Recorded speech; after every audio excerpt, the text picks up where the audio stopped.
Vamos a tener este estudio, el análisis del capítulo 11 de la carta del apóstol Pablo a los Romanos en su primera parte. Este estudio lo dividimos en dos secciones porque es un poquito extenso. Y bueno, como ustedes se habrán dado cuenta en los estudios previos, el apóstol Pablo está llevando a cabo una disertación que en ocasiones ha sido un poco difícil de entender para las personas y que sin embargo nosotros estamos tratando de ir poco a poco, tratando de comprender la profundidad y la trascendencia de las palabras del apóstol Pablo. En el análisis del capítulo anterior vimos que el apóstol Pablo citó varias profecías que tuvieron relación directa con el pueblo judío, a los que él llamó los israelitas, que habían sido acusados por el Padre por ser un pueblo rebelde y contradictor, advirtiendo que les provocaría celos con un pueblo que no era pueblo. Sin embargo, eso no significaría que el Señor desecharía a su pueblo, pues los profetas también anunciaron que vendrían tiempos de restauración en donde aquel pueblo que había escogido el Señor desde un principio, al Señor añadiría más pueblo que no sería escogido por causa de su linaje, sino por el llamado que hace Dios, que es aceptado en su momento por quienes disponen su vida para ser hechos conforme a la imagen del Hijo de Dios.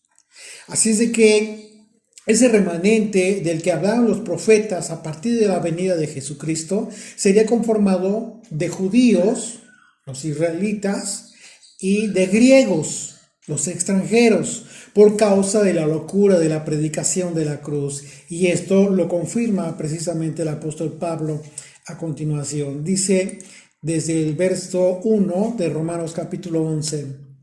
Digo pues, ¿ha desechado Dios a su pueblo? En ninguna manera, porque también yo soy israelita, de la descendencia de Abraham, de la tribu de Benjamín.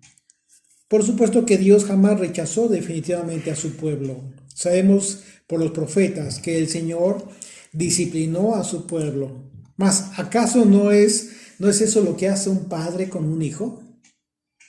Pero la disciplina no significa rechazo. Todo lo contrario, la disciplina que ejerce un padre con sus hijos muchas veces es causa de dolor en el corazón de un padre. Sin embargo, es una gran responsabilidad que debemos ejercer como papás. Y que aunque parezca que no, la disciplina ejercida por un padre siempre será de bendición posterior para el hijo. Pablo entendió esta gran verdad después de haber sido llamado por Yeshua para ser un instrumento enviado a llevar su nombre.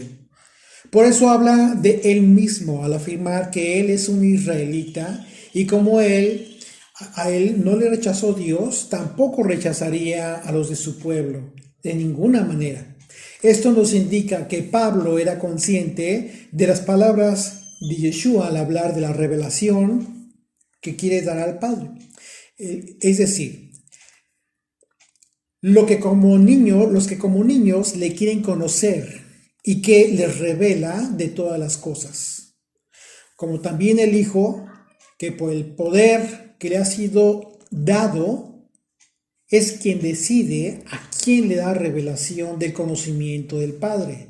Jesucristo es quien decide a quién le entrega esta revelación. Fíjese lo que el Señor dijo. Vamos a Mateo 11, versículo 25. Dice: en aquel tiempo, respondiendo Yeshua, dijo: Te alabo, Padre, Señor del cielo y de la tierra, porque escondiste estas cosas de los sabios y de los entendidos y las revelaste a los niños. Sí, Padre, porque así te agradó. Todas las cosas me fueron entregadas por mi Padre. Y nadie conoce al Hijo sino el Padre, ni el Padre conoce a alguno sino el Hijo, y aquel a quien el Hijo lo quiera revelar. Así es de que esto significa que los israelitas, el pueblo judío, también tendrán la oportunidad de recibir la revelación del Hijo de Dios por voluntad del Padre, a fin de demostrar que Dios es fiel a sus pactos hechos desde tiempos antiguos.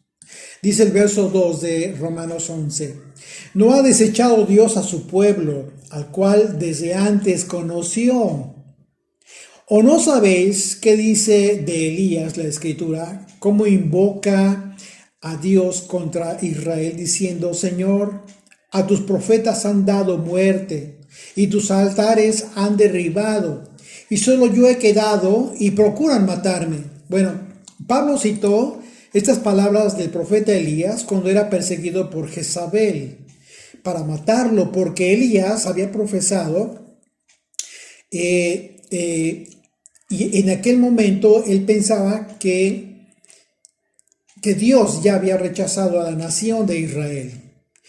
Dice primer libro de Reyes, capítulo 19, a partir del verso 10, dice, él respondió, he sentido un vivo celo por el Señor Dios de los ejércitos, porque los hijos de Israel han dejado tu pacto, han derribado tus altares y han matado a espada a tus profetas, y solo yo he quedado, y me buscan para quitarme la vida. Pero fíjate lo que dice el verso 4 de Romanos 11. Pero ¿qué dice la divina respuesta? Es decir, ¿qué fue lo que Dios le respondió a el profeta? Me he reservado 7,000 hombres que no han doblado rodilla delante de Baal. Esta fue la respuesta que Dios le dio a Elías acerca de que no todos en Israel estaban corrompidos. Dice ahí mismo en Primera de Reyes, capítulo 19, verso 18. Y yo haré que queden en Israel 7,000, cuya rodilla no se doblaron ante Baal y cuyas bocas no lo besaron. Como vemos, la diferencia que hizo el apóstol Pablo es nada menos que en el contexto de la idolatría en que se encontraba el pueblo de Israel, en el tiempo del reinado del rey Acab, a cargo del reinado del norte de Israel, un tiempo en el que Acab se unió a los fenicios y como consecuencia la nación en un momento dado se llenó de idolatría.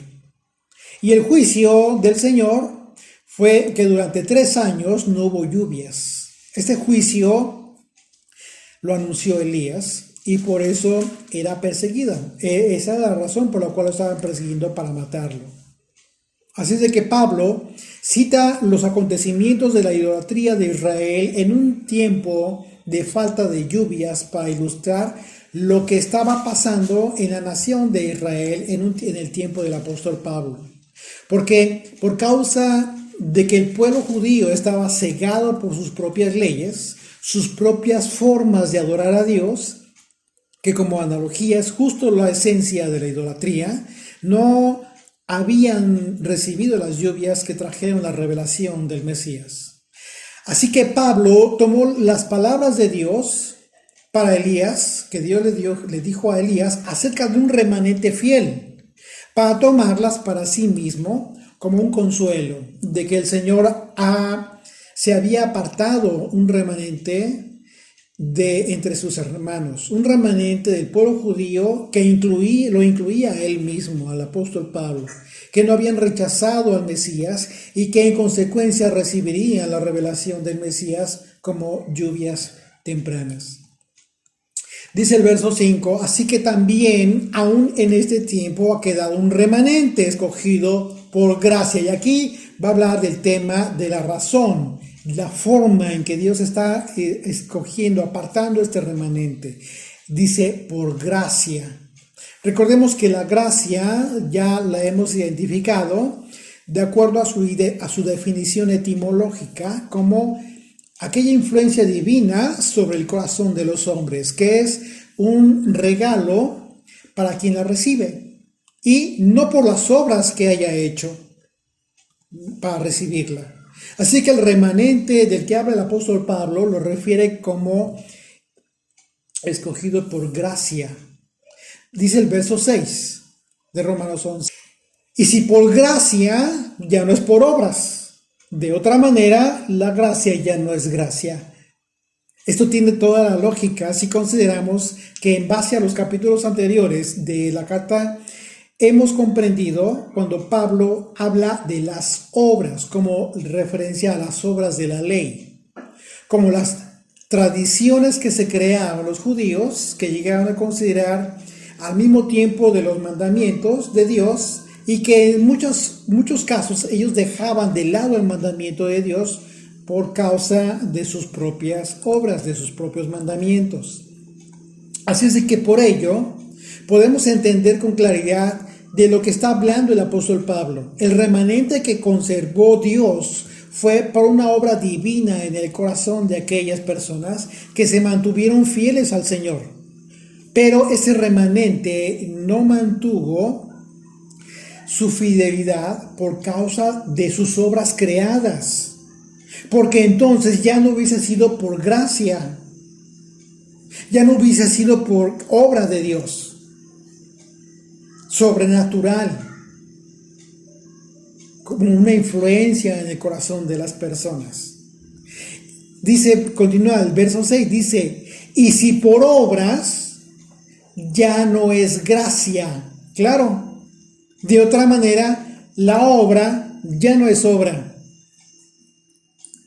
Aquí se empiezan a romper las cabezas, algunos que de repente dicen, ¿qué le pasa al apóstol Pablo? ¿De qué está hablando? Es decir, si es por las formas creadas por el hombre, sus tradiciones, sus dogmas religiosos, etcétera, etcétera, entonces ya no tiene que ver la influencia divina de Dios sobre estos hombres, ya no es la gracia.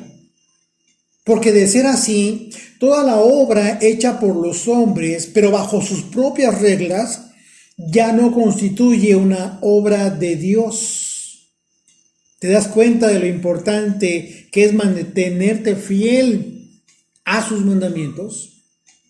Antes de que andes buscando querer agradarle a Él a través de las obras, de los dogmas creados por los hombres. Algo que no está en tu Biblia, por más que lo busques. Dice el verso 7, ¿qué pues? Lo que buscaba Israel no lo ha alcanzado, pero los escogidos sí lo han alcanzado, y los demás fueron endurecidos. Esto Pablo ya lo había mencionado en el contexto del endurecimiento de quienes tropezaron en la piedra de tropiezo. Dice Romanos capítulo 9, verso 30, dice, ¿qué pues diremos? Que los gentiles que no iban tras la justicia han alcanzado justicia, es decir, la justicia que es por fe. Mas Israel, que iba tras una ley de justicia, no la alcanzó. ¿Por qué? Porque iban tras ella no por fe, no por fidelidad, sino por obras de la ley, por las obras que se crearon, pues tropezaron en la piedra de tropiezo. ¿Quién es esa piedra de tropiezo? Jesucristo, Yeshua, quien vino a establecer y a confirmar la ley que Dios le dio a Moisés para enseñar al pueblo. ¿Y qué era lo que sucedió? Que las obras que se crearon, el pueblo judío, estaban tropezando con esta piedra de tropiezo, con esta roca que a final de cuentas era el cimiento de la verdadera iglesia del Señor. Y para exponer la dureza de quienes insistieron y aún insisten en mantener en su fe las obras antes que la gracia, bajo el entendimiento correcto de unas y otras, Pablo citó la profecía de Isaías que refiere a la actitud que generan las obras de los hombres y que por esas obras pierden la fidelidad de Dios. Fíjate lo que dice el verso 8 de Romanos 11. Dice, como está escrito, se está refiriendo a algo que está escrito en tu Biblia. Dice, Dios les dio espíritu de estupor, ojos que no vean y oídos que no oigan. Hasta el día de hoy. Está hablando de sus hermanos, del pueblo judío. Dice hasta el día de hoy. Y esto, ¿por qué confirmamos que está hablando del pueblo judío y no de los gentiles? Una vez más. porque está citando la profecía de Isaías. Isaías le habló al pueblo de Israel, no a los gentiles. Dice Isaías capítulo 29, verso 9, deteneos y maravillaos, ofuscaos y cegaos, embriagaos y no de vino, temblad, tambalead, dice, y no de sidra. Porque el Señor derramó sobre vosotros espíritu de sueño y cerró los ojos de vuestros profetas y puso velos sobre las cabezas de vuestros videntes. Y os será toda visión como palabra del libro sellado, el cual, si dieren al que sabe leer, y le dijeren, lee ahora esto, él dirá, no puedo, porque está sellado. Y si se diere el libro al que no sabe leer, diciéndole, lee ahora esto, él dirá, no sé leer. Dice pues el Señor, porque este pueblo se acerca a mí con su boca, y con sus labios me honra, pero su corazón está lejos de mí. Y su temor de mí no es más que un mandamiento de hombres que les ha sido enseñado. Por tanto, he aquí que nuevamente excitaré yo la admiración de este pueblo con un prodigio grande y espantoso. Porque perecerá la sabiduría de sus sabios, y se desvanecerá la inteligencia de sus entendidos. ¡Wow! Impresionante, terrible. Un juicio muy duro por causa de la necedad de quienes han insistido en sus propias leyes, en sus propios dogmas, en su propia forma de querer agradar a Dios. La palabra estupor que aquí utiliza el profeta, el apóstol Pablo, Isaías la refirió con la palabra sueño.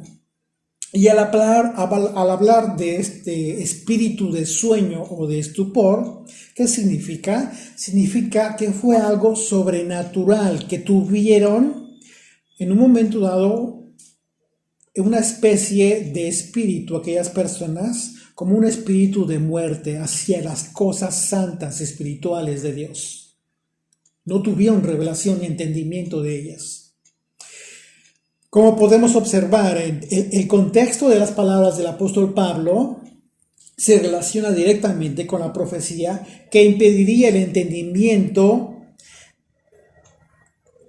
de las cosas en el pueblo judío. Es decir, como Isaías lo refirió claramente, la razón fue porque el pueblo judío hasta el día de hoy, incluso hasta el día de hoy, de nuestros días, ellos se acercan a Dios con su boca y con sus labios le honran. Ellos se acercan al Creador de esa forma, pero su corazón continúa lejos del Señor desde hace muchos siglos. Y lo que ellos llaman temor de Dios, lo que ellos llaman temor del Señor, solo son mandamientos de hombres, que les ha sido enseñado desde tiempos antiguos.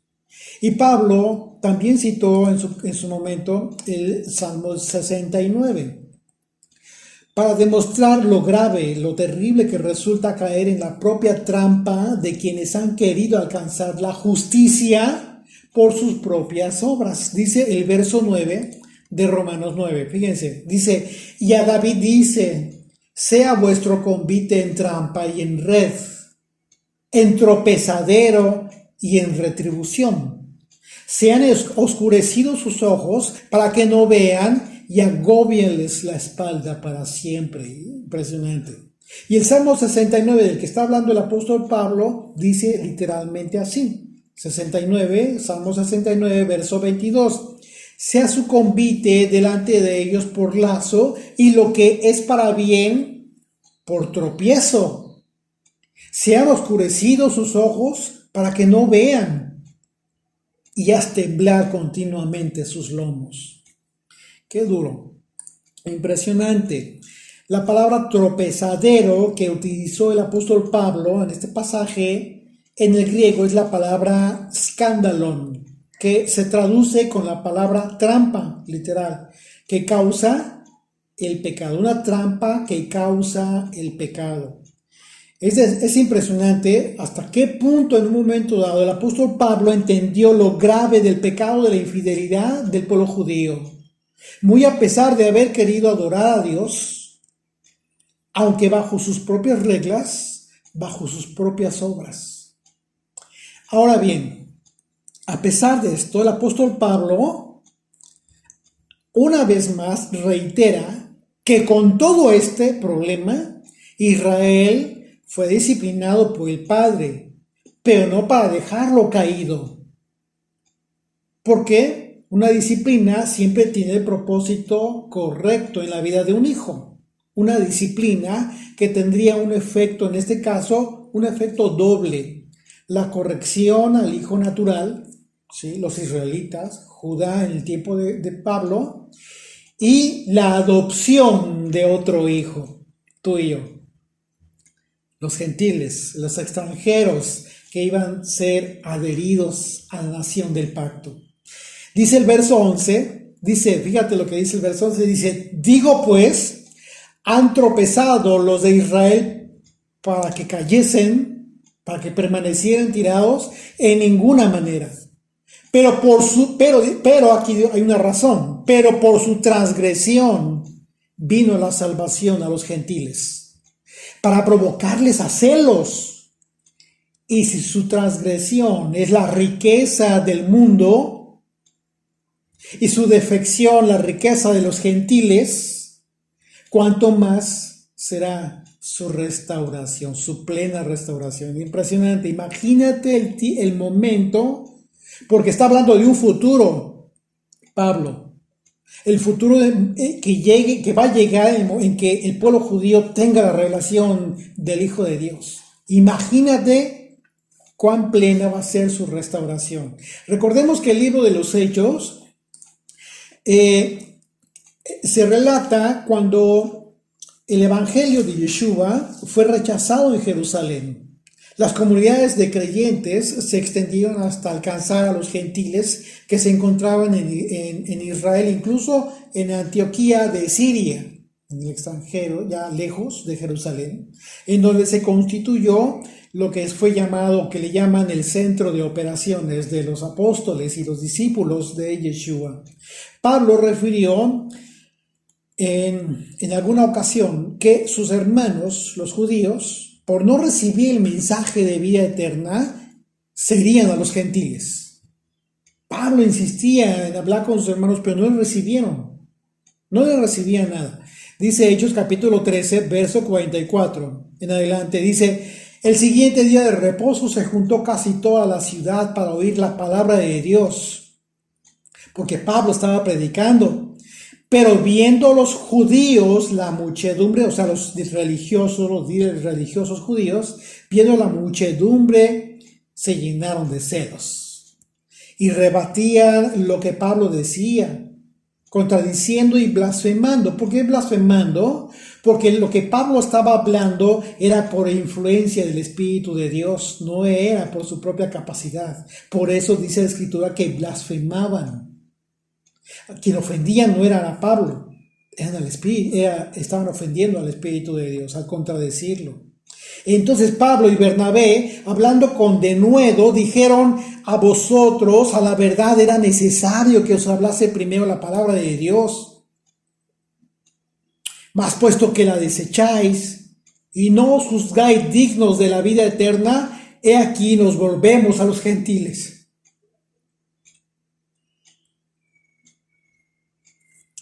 Porque así nos ha mandado el Señor diciendo, te he puesto para luz de los gentiles, a fin de que seas para salvación hasta lo último de la tierra. Los gentiles, oyendo esto, se regocijaban y glorificaban la palabra del Señor, y creyeron todos los que estaban ordenados para vida eterna. Y la palabra del Señor se difundía por toda aquella provincia. Con todo el dolor del corazón de Pablo, tuvo que haber dicho esto porque sus hermanos no recibieron el Evangelio de Jesucristo.